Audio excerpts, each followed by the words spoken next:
That was what war usually sounds like. However, the most deadliest war of all time did not sound like this whatsoever.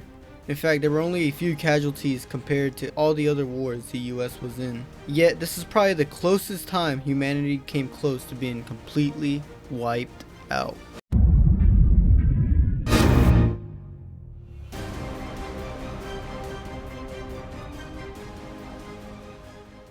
So in the book 13 Days, we are put into October 1962, where the Cuban Missile Crisis was probably at its most dangerous. At the start of these 13 days, a plane from the US had taken photos of Cuba where we clearly see that missiles are being sent to Cuba from the Soviet Union. This caused a major crisis within the US because the president had to figure out what they were going to do. And at the time, the president was John F. Kennedy. This government, as promised, has maintained the closest surveillance of the Soviet military buildup on the island of Cuba.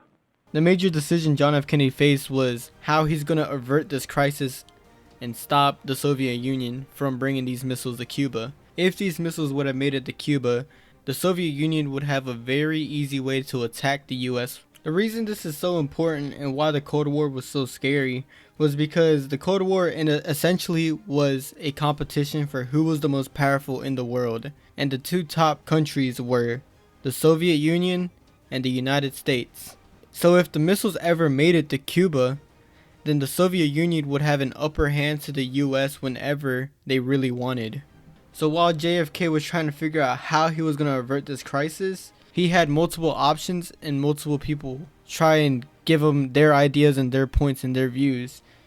A lot of people really wanted for the US to invade Cuba so that could try to avert the crisis. However, JFK knew if they were to invade Cuba, then this would give enough reason for the Soviet Union to start a nuclear war. This of course wasn't what he chose. Instead, he chose a naval blockade and a quarantine to try to prevent any ships from making it to Cuba.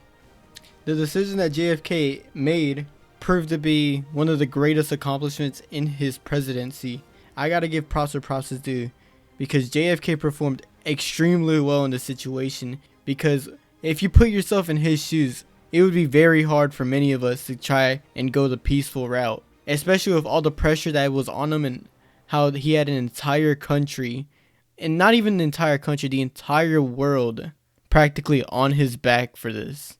To talk a little bit more about 13 Days, it was written by John F. Kennedy's brother, and that's why the book is so well informed during those 13 days, because the book itself gives a lot of insight during the actual 13 days, like the suggestions that people around him made and who made them, and exactly the people around him. The book also helps us with dates and time, as you know, Robert Kennedy was there in real life time, and he was able to accurately depict when everything was happening and how it was happening.